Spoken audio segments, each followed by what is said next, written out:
Hi, I'm Jessica. I'm a political scientist and TV producer. Online, I make cultural content, philosophy videos, and post stuff from my IRL work in the entertainment industry here in Nashville, Tennessee. Other platforms is where you're going to see me speak more on matters of civil and population collapse and Kanye. But this one's going on YouTube, so I'm going to be very careful.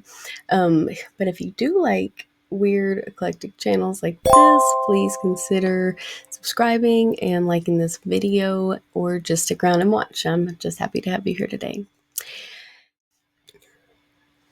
Shortly after Charlie's passing, I was in an online political forum, and this guy asked this really long, meandering question about key bono. And if you don't know what that means, it is a term that means who benefits. And he was, gave this long, meandering question and just this nefarious assumptions and all these different smoke screens about the media. And he was just wholly misinformed. Now, what I wanted to say to him is you will never get the right answer if you are asking the wrong questions. But I do tend to avoid engaging too deeply, like in written debates online. It's because when you say stuff like that, it just comes off condescending, and then the whole communication breaks down, and that's just not really good for anyone. Nothing really happens then. But this topic does deserve some very real answers, so hopefully I can help provide that today. Now, when you're asking that key bono question, you have to look at how all the dominoes fall. What are all the variables involved, not just what you're supposed to be saying. And I can't get too far into that. It will be like a whole semester, but I can get into something more accessible for everybody, which is a book that was written in the 90s, and it keeps coming back up today because of its remarkable accuracy. And we'll go through that and then plug in some variables with the current news cycle. It'll be fun. So I have made a couple of fourth turning videos before and talked about it on streams and some other platforms. Check my channel description for that. And what this book does is goes through the Strauss-Howe generational theory, which is essentially these patterns of human behavior. And the writers dub these as seasons. And right now, we are in winter, and each season has its theme. So you are in the crisis era. Congratulations. So what that means is those who have come into age, young adulthood between 2005 2020 to 2026 are going to be the hero generation. So millennials are now in charge, and we're going to save you all. Yay. I'm certainly trying to. Okay. So that's what's part of being a political scientist. You are making different calculations in all these different probable scenarios from different sources and books and historical patterns. So to get that key bono question, you got to sift through all those different factors to get the right question. So you have to say, what are things that are conditional? What things are formulaic? What's a changing variable? And then you can start predicting certain outcomes. For example, some countries can't invade other countries unless it's a particular season because the weather patterns, the tides are too high. We know where our enemies' roads and supply lines are, things like that. We know the strategies they use maybe to strengthen their forces. So from these different, watching these different patterns and how things play out, we can see if this, then that. And from that, that's what these particular theories are birthed. I hope I'm explaining all of that all right. I don't know. But when you start analyzing or what the writers did is analyze all these particular societal, cultural vulnerabilities and all of our tendencies in the Western world. And they identified what is called a cyclum, which is an 80-year cycle.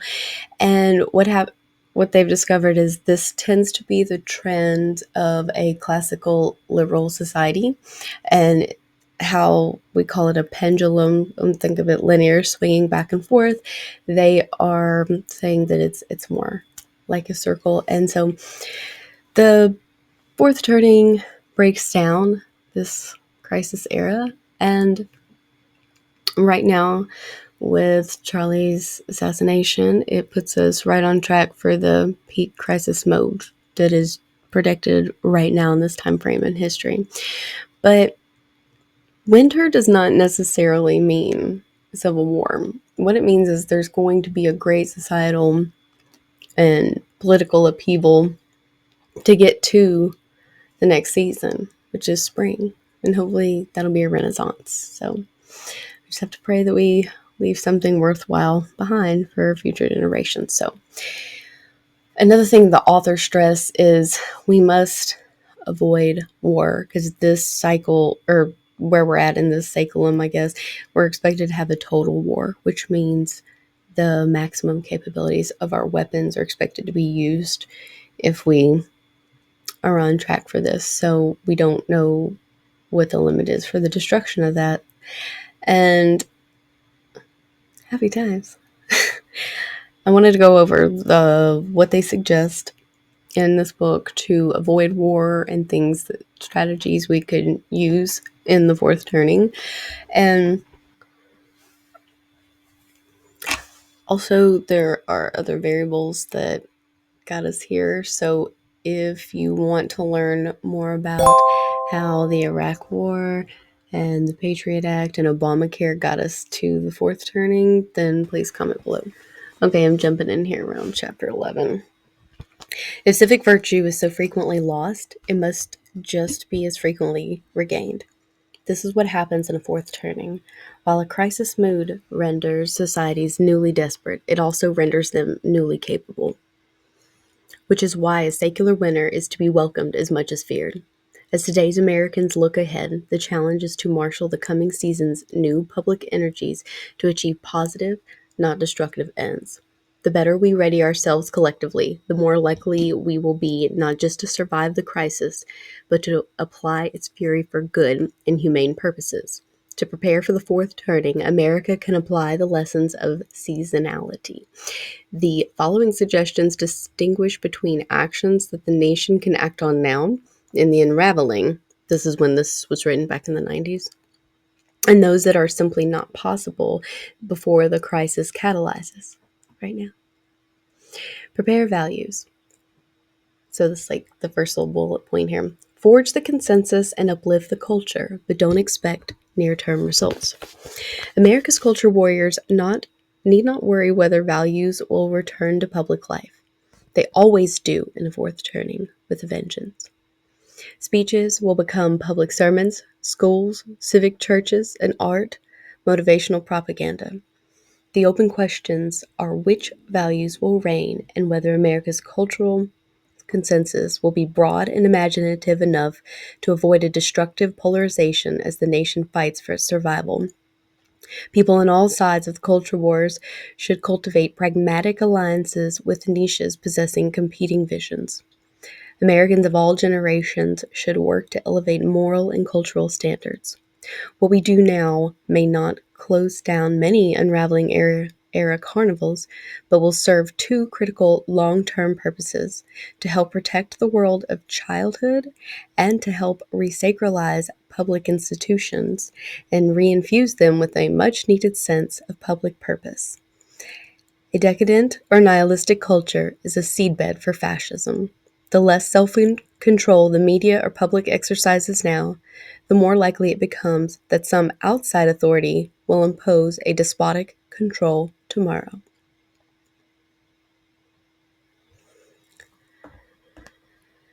So, didn't mean to purr.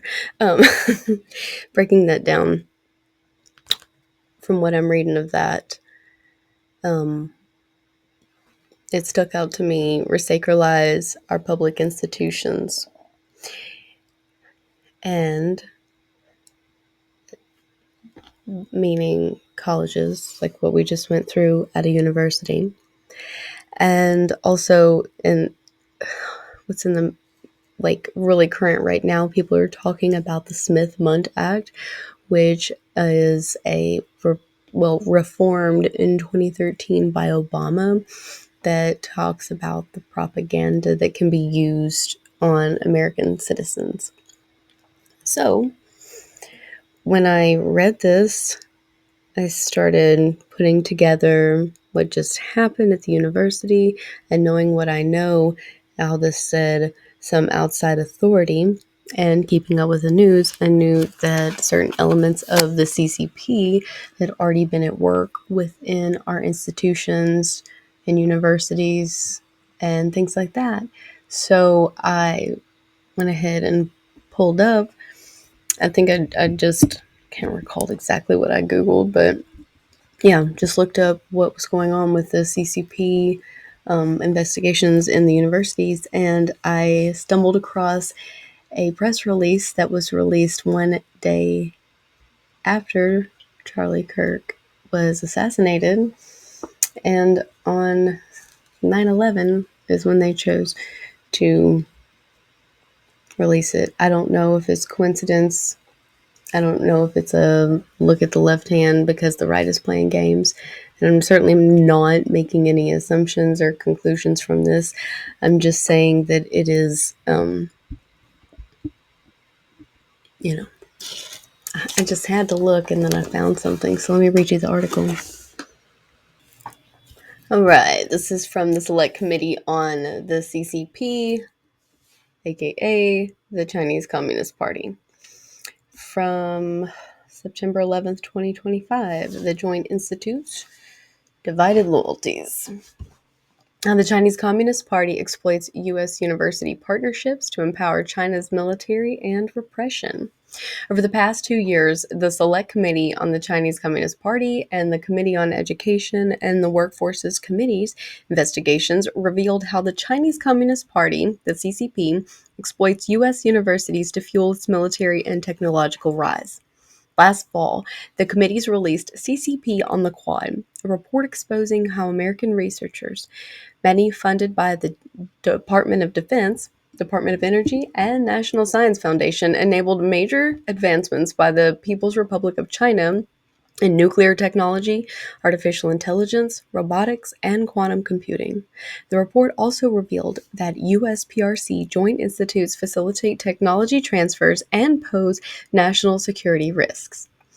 The report provides new findings on joint institutes and other problematic partnerships between U.S. and universities and the PRC. New information on stepped-up enforcement of foreign gift disclosure rules and university responses. This investigation, 1, further highlights the risk these partnerships pose, 2, exposes universities that continue to ignore the risks, 3, identifies dozens of not yet reported academic collaborations that create risk to U.S. national security, 4, examines changes in university disclosures of foreign funding, and 5, reveals the impact of the Trump administration's stepped-up enforcement of foreign gift reporting requirements. Joint institutes, entities based in China that pair American universities with Chinese institutions, are not typical academic collaborations that benefit students from both countries. They are under the thumb of the CCP. They operate under the PRC, the People's Republic of China, and are run by Chinese majority boards and have party presence in leadership and are aligned with the CCP's national strategy, including its military buildup.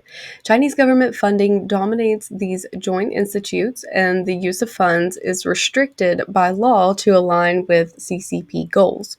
Curriculum and research prioritize CCP-defined goals, especially military-relevant science and technology fields.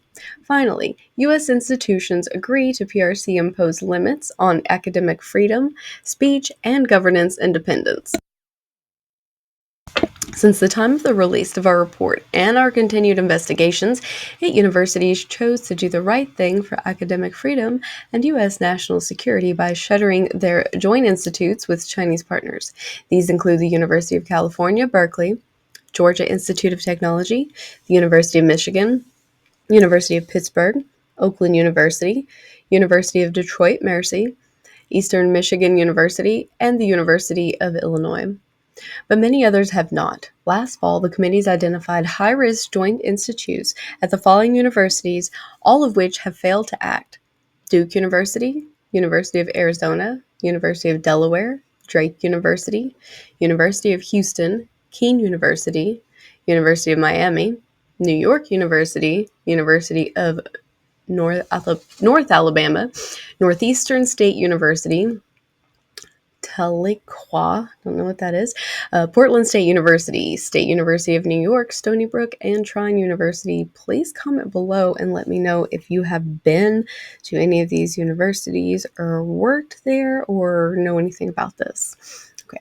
These joint institutes are far from the only collaborations between U.S. universities and Chinese entities that create national security risk. In the follow-on investigation, the committees identified more than 100 additional academic partnerships that involve PRC entities that pose a national security risk. More than 50 such partnerships are described below, along with the national security risk factors. Those partnerships include 3 joint degree programs between U.S. universities and China's 7 Sons of National Defense. The 7 Sons of National Defense are universities handpicked by the CCP to propel China's military and defense research forward. A partnership in submarine engineering research between the University of Houston and Dalian Maritime University, which is supervised by the Chinese Defense-focused government agency and partners with Chinese defense conglomerates in engineering research. A dual degree in aircraft power engineering between Xianyang Aerospace University, which is supervised by blacklisted Chinese military company and the Aviation Industry Corporation of China, the developer of China's 5th-generation stealth fighter, and Southern Illinois University, Carbondale. A joint program in mechanical design, manufacturing, and automation between North China Institute of Aerospace Engineering, a university controlled by blacklisted Chinese military companies that produce China's Long March rockets and other missiles, and St. Martin's University in Washington State. These partnerships must end. The second part of the report examines changes to foreign gift disclosures since the release of CCP on the Quad. After years of inaction by the Biden-Harris administration, the current Trump administration has taken significant steps to bolster enforcement of the foreign contract and gift requirements in current law under Section 117 of the Higher Education Act, known as HEA. Institutions that partner with joint institutes have taken some steps forward toward improved disclosures, but serious gaps still remain. Select Committee Chairman John Molinar and Education and Workforce Chairman Tim Walberg therefore recommend adopting into law the Securing American Funding and Expertise from Adversarial Research Exploitation Act of 2025, called the Safe Research Act, which prohibits federal science, technology, engineering, and mathematics, the STEM research funding, to researchers who collaborate with foreign adversary control entities that pose a national security risk, prohibits DoD funding to universities that partner with foreign adversary-controlled entities that pose a national security risk, requires enhanced disclosures of foreign adversarial collaborations, travel, and affiliations from foreign adversary entities. The Safe Research Act was introduced and adopted by the House as an amendment to the fiscal year 2026 National Defense Authorization Act, fiscal year 26 NDAA, which passed the House on September 10th, 2025. We look forward to working expeditiously to move this bill forward and enact it into law.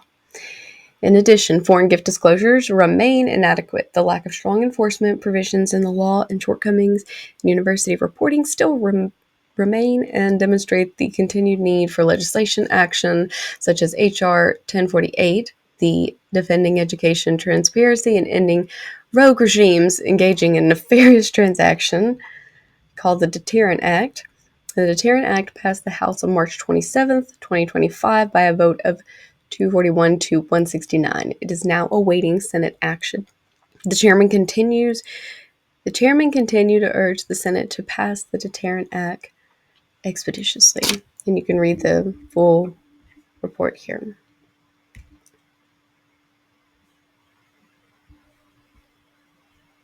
Okay, we're not doing that. Oh, yeah. So, as you can see, it is quite long, extensive, and goes into the different, how everything was broken down by our tax dollars and such, so that they can start stealing so they can steal all of our intellectual property and such for nefarious purposes.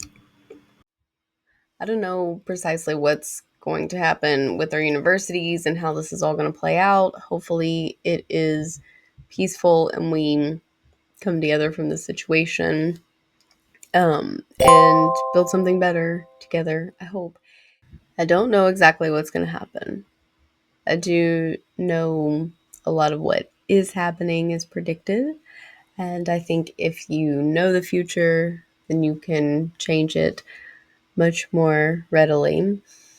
And I do know that regardless of what this book says or any social scientist says, we are definitely going to see a shakeup or just a revision of our institutions and our universities from this assassination. So you do have to ask yourself, are we utilizing this crisis? Is there other layers to why this was done at a certain time? Are they just never letting a good crisis go to waste? Or was there some other factors? I don't know. I really do not know. I'm just presenting to you what I stumbled across from asking Key Bono, asking the right questions. So enjoy. Hope you have a wonderful day. Hope I haven't scared you too much. Again, please like and subscribe if you want to see more of this silliness. So, love you. Bye.